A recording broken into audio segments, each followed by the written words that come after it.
In this tutorial, I will be showing you how to make your cargo pants using the Asoke fabric. I'll also go ahead to tell you how many packs of Asoke you'll be needing for this project. Now guys, if you have not subscribed to this channel, take a moment to do that. My name is Nayajon. I teach ladies how to make beautiful dresses. This right here is the pattern paper I'll be working with. I've folded into 2 equal parts. Now, the upper layer will be for my front piece and then the lower layer will be for the back piece. You want to go in with your start line. Now this start line is simply 1/2 inch from the edge of your paper. From this line we'll be getting other lines. Now the next line we'll be going in with is the hip line. Now the hip line is simply the measurement from your waist to the fullest part of your bum. Now the length I have for the hip line of this cargo pant is 9 inches. Now I'll place my tape rule from the start line and then I'll go in by 9 inches. That's for the hip line, okay? Next I'll be going in with my crotch line and that's 12 inches. The next is my knee line and I'll go in by 20 inches, okay? Now next is the full length. The full length, the paper is not as long as the full length of the pant, so I'll extend the length on my fashion fabric. Now I'll go ahead and extend these dots and they will become a proper line. Now once you're done, you can go ahead and label the lines, okay? Do the same thing for the back piece, okay? Now the next thing I want to do is to create the crotch. On that crotch line, you go in by 2.5 inches. Now I'm making this for a size 12, so I used 12 inches for the crotch depth, okay? So I'll be going in by 2.5 inches for the front piece, 2.5 for the front. Now connect that 2.5 back to the waistline, just like now this. Once you connect to the waistline, you are going to curve between those midpoints, just like this. Now we are done with the crotch area. The next thing I want to do is to go to our knee line.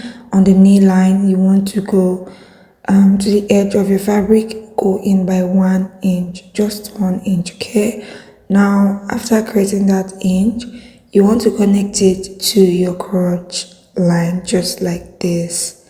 Now after connecting, we'll also extend from that knee point all the way to the hem of our pant. Now these vertical lines we just created would guide us to create the circumference measurements, okay? Now for the waist circumference, notice where I placed my tape, okay? From that crotch line, place your tape right there and then go in by 1/4 of your measurement. Now the measurement that we're using on the waistline will be the measurement for the hip circumference, okay? Because the waist area will have elastic. Now the hip circumference we're working with is 45 inches. 45 inches divided by 4, that will give us 11.5. Now instead of marking 11.5, I'll add 1 inch for stitching allowance and I'll go ahead and mark 12.5. Okay, I'll mark 12.5. Now on the hip line, also take note where I'm placing my tape rule from that crotch line, right?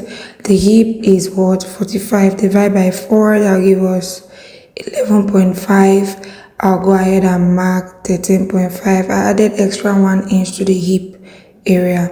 After adding the 1 inch for sewing allowance, I added extra 1 inch for extra free distance on the hip area, okay? Now her upper thigh circumference is 28 divided by 2, okay? 2, that'll give us 14. I'll add 1 inch for sewing, that'll give me 15, and extra 1 inch for freeness, and that'll give me 16. So I marked 16 right there. Take note of where I'm placing my tape rule, okay? Now for the knee area, we're simply going to take out 2 inches from what we have on the hip area. So since I have 16 on the hip area, I'm going to mark 14 inches on the knee area, okay? This is actually a slightly loose pants, okay? So after we've highlighted that, we'll go ahead and connect all the dots together from the waist all the way to the hem of the pant. Now guys, this is what we have for the front piece. If you have any question, you can ask in the comment section below. This is the front piece. Now open up your paper or flip this to the back. This is where we'll be drafting the back of the pants. Okay, now the first thing, of course, your crotch area. Now the crotch area for the back will be going in by 3.5 inches. What did I say? 3.5 inches. Now once you've done that, connect back to the waistline like we did before. Now once you've connected, please create a curve at the midpoint just like this. Now go to the knee line, go in by 1 inch like you did before. Connect to your crotch line and then extend all the way to the hem of your pant. Now it's time to apply the circumference measurement. Now for the waist, we're using the hip circumference, okay? Hip is 45 divided by 4, that's 11.5 plus 1 inch. You add 12.5, your mark. Now on the hip line, just the same thing you did for the front, do the same thing. The only difference is that you'll be adding about ½ inch or even 1 inch to the back piece. This is an Asoke cargo pant. First of all, you don't want it to be tight. If the Asoke fabric is tight, it may wear out really fast. So if you want to make Asoke pant, make sure it's not too fitted, right? That's the only essence for the extra inches we're adding because of the fabric. And of course, if you want it to be big like jumbo, add extra inches. That's just the trick to it, okay? Now once you're done, connect the same way we did for the front. And one last tip for the back. Now before I show you the last important information for the back piece, let me quickly cut out the front piece so that I have enough space on my table, okay? Now I just feel like to add this, okay? If you're cutting your pant, I would advise you join the paper. Even if you don't have a very wide paper, join the front and back piece in one paper so that the lines, your waistline, hip line and everything would really align. Do you get? Now get your back piece. We are going to be increasing that crotch area by just 1 inch, okay? Just 1 inch. See the way I'm joining my paper with sellotape? That was actually how I added extra paper to the back piece so that my pattern paper will be enough. Now once you have added your extra 1 inch around that crotch area, you're going to use your scissors to slightly reduce the excesses on the sides because you want the side of the back and the side of the front to be properly even, right? But the extra 1 inch is simply for that crotch area. This will give your pant a very good balance because the bum tends to take extra fabric from the back. That's why we are replacing it. We are adding this extra 1 inch only on the back, right? That's simply that concerning the back piece and the front piece. If you have any question, please do well to ask in the comments down below. Now let's get our Asoke fabric and get to work. Now here's what I actually wanted to combine these two beautiful Asoke patterns, but I later decided to just work with one. Now, how many pieces of Asoke did I use? They actually sell in pack, and one pack costs 12,000 naira here in Oka, Anambra State. I got 1.5 pack, that's around 18,000 naira. And lucky for us here in Oka, they are willing to sell per roll. There are 8 rolls in a pack, and they are willing to sell per one roll, which is actually, if it makes a lot of sense, okay? So that if you need just 1 pack and 1 roll, you can get 1 pack and 1 roll. If you need 1 pack and 2 rolls, you get me? So that it is very cost effective. With that said, the next thing we want to do is to cut out the length that our pant will have. The length for this cargo pant is 45 inches. I added 2 inches for folding allowance. I wanted it to have a bold fold at the hem, okay? So I went ahead and cut on 47. Now we're going to be stitching our Asoke fabric in order to get like a proper fabric, one that will be able to contain our pattern paper just like this. So you can see, yeah, so we need to join about 3 Asoke rows to be able to size our pattern. You can see the extra length to complete our pants. So now I will show you how to stitch your Asoke together. It is not the usual way, okay? It's just a little different from the usual way. Now get one layer of your Asoke piece, overlay it on another just like this, and then you're going to run a stitch directly on the tip, just the tip. You can see my hand highlighting it, right? So exactly the way I placed it under my machine is the way you do yours, okay? Now once you have tied stitch, go ahead and stitch on the tip, emphasis on the tip.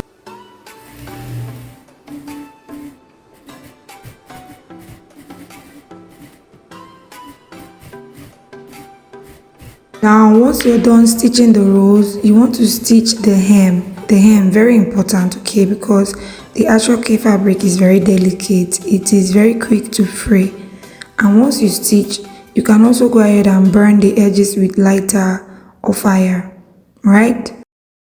Now once you're done joining the Asoke layers, you can now go ahead and place your pattern paper on what you have joined and then cut out carefully.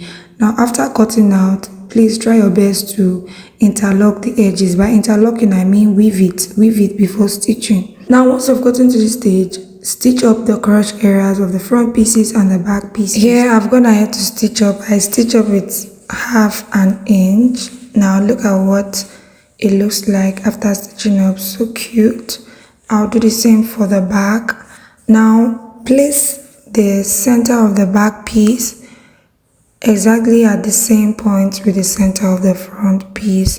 You can secure that area with pin. And once you've done that, the next we want to do is to stitch up the sides. Please pay attention. We're stitching up the sides of the pant. We'll stitch up the sides first. After stitching up the sides, we'll fix our pocket. After stitching up the sides, the next thing you want to do is to iron it open like this. Use your electric or manual iron to just press it.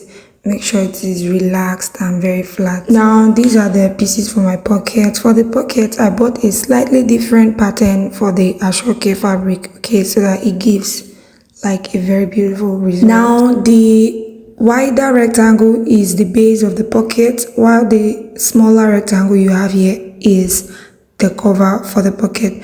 Now the wideness for the pocket is 10 inches and the length is 11 inches. Please take note.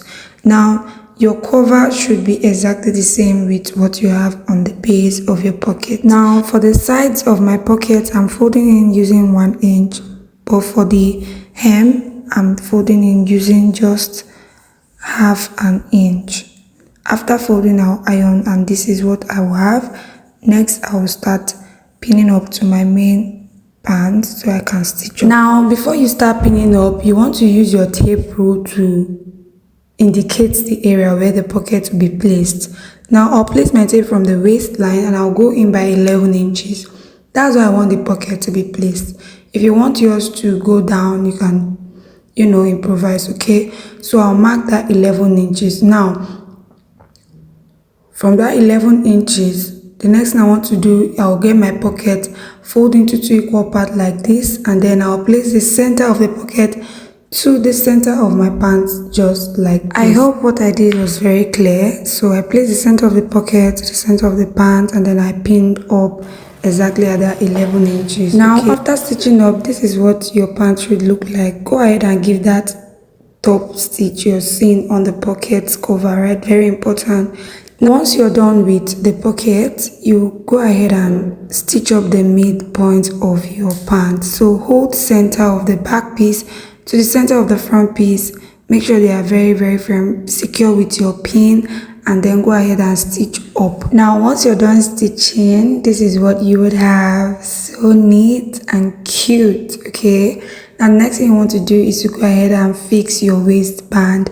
You see this waistband I use for this cargo pants, the boxers waistline. I have a full tutorial that shows you how to achieve it, like detail for detail from start to finish. Just make sure you type link in the comment section below and I'll send you the link to that tutorial in This is the beautiful pants we made. Make sure to follow me on Instagram, TikTok, Facebook, even subscribe to this channel. See you in my next video, guys. Bye.